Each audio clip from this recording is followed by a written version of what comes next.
Hello, मी Sunita, cook with Sunita Parate ह्या चॅनलमध्ये मी तुमचं मनापासून स्वागत करत आहे। चला तर आज नाश्ता काय करायचा म्हणून ठरवलं की आज मस्तपैकी रव्याचा तिखट रवा किंवा आपण याला सांजा म्हणतो असा मस्तपैकी करूया, एकदम गरमागरम। चला तर मग रेसिपीला सुरुवात करूया। आता इथे मी पाऊण वाटीपेक्षा थोडं जास्त रवा घेतलेला आहे। मी तर 4 जणांसाठी करत आहे, तुम्ही 1 वाटी जरी घेतला तरी चालणार आहे। इथे नंतर मी फोडणीसाठी आपल्याला उडदाची डाळ घेतलेली आहे, खूपच छान लागते। आणि कांदा, टोमॅटो, कढीपत्ता, त्याच्यानंतर मी बटाटा घेतलेला आहे, मिरच्या घेतलेल्या आहे आणि बारीक चिरून असा लसूण घेतलेला आहे। तुम्ही यामध्ये शेंगदाणे जर तुम्हाला आवडत असेल तर शेंगदाणे देखील तुम्ही टाकू शकता। आता पहिल्यांदा आपल्याला कढईमध्ये हा जो रवा आहे हा एकदम व्यवस्थित असा तेल वगैरे काहीही न टाकता फक्त अगदी थोडासा कलर चेंज होईपर्यंत म्हणजे त्याचा कच्चेपणा जाईपर्यंत आपल्याला मस्त भाजून घ्यायचा आहे। अशा प्रकारे जर आपण केला तर आपला रवा एकदम छान होतो, म्हणजे तिखट रवा एकदम चवीला पण होतो आणि छान शिजला जातो।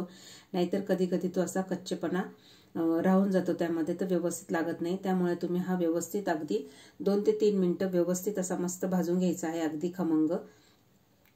त्यानंतर मी एका प्लेटमध्ये काढून घेतला आहे। आता इथे कढईमध्ये मी तेल घालून घेतले आहे, त्यामध्ये मी मोहरी टाकून घेत आहे, जिरं टाकून घेत आहे। हे सगळं तडतडलं की मग आपल्याला ही जी उडदाची डाळ आहे ते घालून घ्यायची आहे। ही उडदाची डाळ टाकल्यानंतर जेव्हा आपण तो तिखट रवा खातो ना त्यावेळेस मात्र अगदी दाताच्या खाली येतो आणि एकदम मस्त चव लागते, एकदम छान चव लागते। आता यामध्ये मी अगदी बारीक कट केलेला जो लसूण आहे तो इथे मी परतवून घेत आहे। तुम्ही पाहू शकता एकदम छान मस्तपैकी लालसर होईपर्यंत परतवून घ्यायचा आहे। त्यानंतर मी इथे 7-8 हिरव्या मिरच्या घेतलेल्या आहे। जरा तिखट आहे तो, जर तुम्हाला फिक्क्या पाहिजे असेल तर तुम्ही कमी जरी टाकला तरी चालेल। आणि छान मस्तपैकी ते तडतड उडू नये म्हणून मी थोडंसं झाकण लावून घेतलं होतं। आता ह्या छान मस्तपैकी परतवून घ्यायच्या आहे आपल्याला, अगदी बघा मिरच्यांवर असे छान मस्त पांढरे डाग येईपर्यंत। त्यानंतर आपल्याला मस्त मी इथे वाळलेला कढीपत्ता आहे, मी वाळवून ठेवते कढीपत्ता, तो घातलेला आहे। कढीपत्त्याने खूपच सुंदर छान अशी चव येते। त्यानंतर आपल्याला ते मी मीडियम साईजचे 2 बटाटे घेतलेले होते, त्याचे अगदी पातळ काप असे करून घेतलेले आहे व स्वच्छ धुवून असे। मग आपल्याला बटाटा पहिल्यांदा शिजवून घ्यायचा आहे। बटाटा छान असा मस्त शिजला पाहिजे, त्यासाठी मी आता वाफ काढून घेत आहे। बघा आता बटाटा पण एकदम छान मस्त असा परतवून घ्यायचा आहे आपल्याला। एकदम छान आणि मस्त असा एकदम घमघमीत वास येतो, इतका छान लागतो अगदी लहान मुलांना सुद्धा। आणि आपल्या घरामध्ये जर काही म्हातारे माणसं वगैरे असतील किंवा काही असेल तर त्यांना सुद्धा असा चावायची सुद्धा गरज पडत नाही, इतका छान होतो। आता बटाटा आपला शिजलेला आहे। आता यामध्ये आपल्याला कांदा जो आहे आपल्याला कट करून ठेवलेला आहे, एक मोठा कांदा मी लांब लांब असा कट करून घेतलेला होता, तो आपल्याला यामध्ये टाकून घ्यायचा आहे व चवीपुरता थोडंसं मीठ घालून घ्यायचं आहे कांद्यापुरता, म्हणजे कांदा लगेच शिजला पाहिजे। आता यामध्ये मी एक टमाटा कट करून घेतलेला आहे अगदी मीडियम साईजचा, तो देखील आपल्याला कांदा आणि टमाटा याच्याबरोबर छान मस्तपैकी असा परतवून घ्यायचा आहे। एकदम असा टमाटा एकदम छान असा स्मॅश झाला पाहिजे। त्याबरोबरच आपल्याला थोडीशी कोथिंबीर पण परतवून घ्यायची आहे। अशी कोथिंबीर जर यामध्ये परतवली तर त्यामध्ये वास पण खूप छान येतो आणि चवीला पण खूप छान लागतो। एकदा नक्की करून बघा तुम्ही आणि केल्यानंतर मला नक्की कमेंट करा। बघा आता याच्यामध्ये वाफ काढून घ्यायची आहे आपल्याला।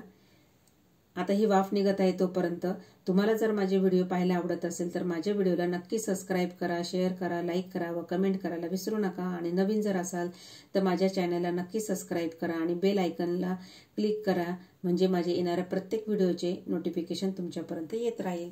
बघा आता एकदम छान असे मस्त कांदे, बटाटा, टमाटर सगळं छान शिजलेलं आहे। आता एक अजून आहे, यामध्ये जर तुम्हाला इच्छा असेल तर तुम्ही हळद घाला, कारण हळद जर नाही घातली तर शक्यतो त्याला असं म्हणतात की तो उपमा तयार झाला, पण मी इथे हळद घालणार आहे, हळद घातलेली आहे। आणि व्यवस्थित छान परतवून घेतल्यानंतर आता आपण हा जो भाजून ठेवलेला जो रवा आहे हा आपल्याला पूर्ण ह्या मिश्रणामध्ये पुन्हा छान व्यवस्थित असा परतवून घ्यायचा आहे। बघा आता इथे मी पाऊण वाटी रवा घेतलेला होता, तर त्याच्यासाठी मी 2.5 वाट्या हे पाणी गरम करून घेतलेलं आहे। आपल्याला याच्यामध्ये गरम पाणीच घालायचं आहे। मग अशी मी थोडंसं मीठ घालून घेतलेलं आहे। आता मात्र आपल्याला व्यवस्थित मीठ घालून घ्यायचं आहे चवीपुरता। आता याच्यामध्ये मी गरम पाणी घालणार आहे। बघा थोडं थोडं घालायचं आहे गरम पाणी आणि त्यानंतर आपल्याला जसं लागेल, तुम्हाला जर अगदी मोकळा पाहिजे असेल तर थोडं पाणी तुम्ही म्हणजे अगदी मी इथं 2.5 वाट्या पाणी गरम करून घेतलं होतं, तर तुम्ही 2 वाट्या किंवा 2.25 वाटी पाणी गरम करून मग यामध्ये घालायचं आहे। आणि काय होईल, आपला जो रवा आहे तो अगदी मोकळा होईल, पण इथे मला मोकळा नाही करायचा आहे, थोडासा असा छान अगदी सुटसुटीत न करता थोडासा असा ओलावा त्यामध्ये राहिला पाहिजे, म्हणून मी इथं 2.5 वाट्या पाणी गरम केलेलं आहे।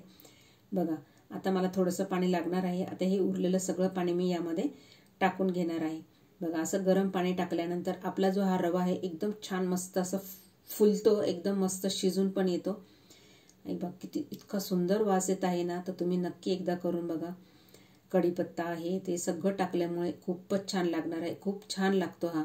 मी नेहमीच बनवते, आमच्या घरात सगळ्यांना खूपच आवडतो.